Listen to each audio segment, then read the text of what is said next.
आपला विषय आहे रामायणातील बालकांड आणि अयोध्याकांड.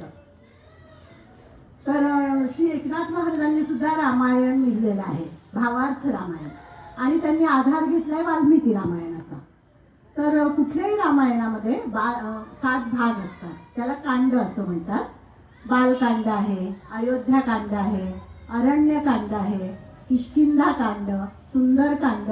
सुंदरकांडामध्ये सगळं हनुमंताचं वर्णन आहे.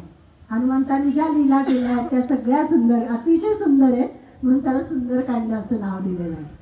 नंतर युद्धकांड येतं आणि नंतर येतं उत्तरकांड. असे 7 भाग रामायणाचे केले जातात. अतिशय सुंदर असं हे रामायण आहे. आणि आपल्याला लहानपणापासून आपण रामाच्या खूप गोष्टी ऐकत असतो बघा, त्यामुळे राम आपल्याला अतिशय जवळचा वाटतो. राम कृष्ण या सगळ्याच गोष्टी आपण लहानपणी ऐकत असतो. आणि कितीही वेळा जरी ऐकलं तरी आपल्याला रामचरित्र ऐकावंसंच वाटतं, असं हे चरित्र आहे.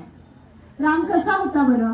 आदर्श पुत्र होता, आदर्श पिता होता, आदर्श पती होता, आदर्श बंधू होता, आदर्श शिष्य होता, आदर्श मित्र होता आणि आदर्श शत्रू सुद्धा होता. म्हणजे जेव्हा रावणाचा वध झाला तेव्हा सुद्धा तो शत्रू जरी असला तरी अतिशय सुंदर रीतीने त्याचं पूर्ण उत्तर क्रिया वगैरे केलेली आहे. मनामध्ये अजिबात द्वेषभावना ठेवलेली आहे, रामाने ठेवलेली नाही आहे, असं आपल्याला रामायणामध्ये वाचायला मिळतं. आता श्रीरामांचा जन्म झालाय सूर्यवंशामध्ये. मूळ पुरुष आहेत अजराजा.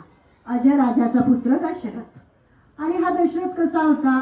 स्वधर्माचं आचरण करणारा होता, अतिशय उत्तम होता, संपन्नता तर होतीच अयोध्येमध्ये. परंतु एक मात्र दुःख दशरथाला होतं, त्याला पुत्र नव्हता, निसंतान होता तो. आणि त्यामुळे मग त्याला सतत वाईट वाटायचं. त्याच्या राण्या होत्या कैकेयी, सुमित्रा, कौसल्या, आपल्याला नावं माहिती आहेत. परंतु त्या सगळ्यांच्या मनामध्ये दुःख होतं, त्यांना पुत्र नव्हता.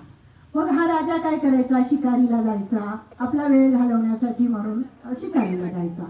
मग एकदा तो असा शिकारीला गेलेला असताना सावज मिळतंय का म्हणून तो बाण धरून बसलेला असतो, शब्दवेधी बाण तो चालवायचा. आणि त्याला मग संध्याकाळ होते, रात्र होते, तरी सुद्धा कोणीही सावज काही त्याला सापडत नाही.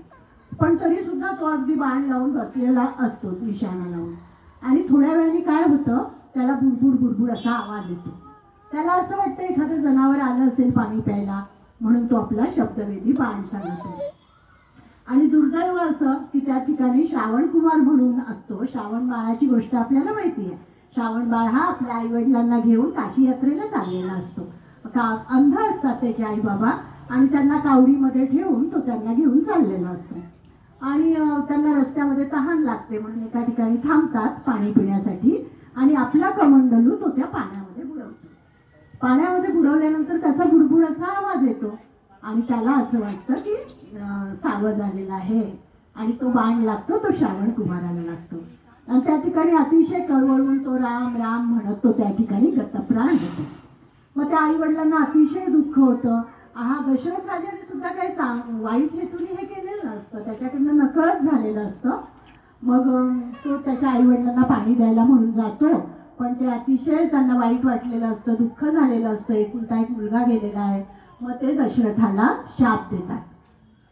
ते म्हणतात, आम्हाला जसा पुत्र वियोग झाला तसा तू सुद्धा पुत्र वियोगाने तुझा मृत्यू होईल.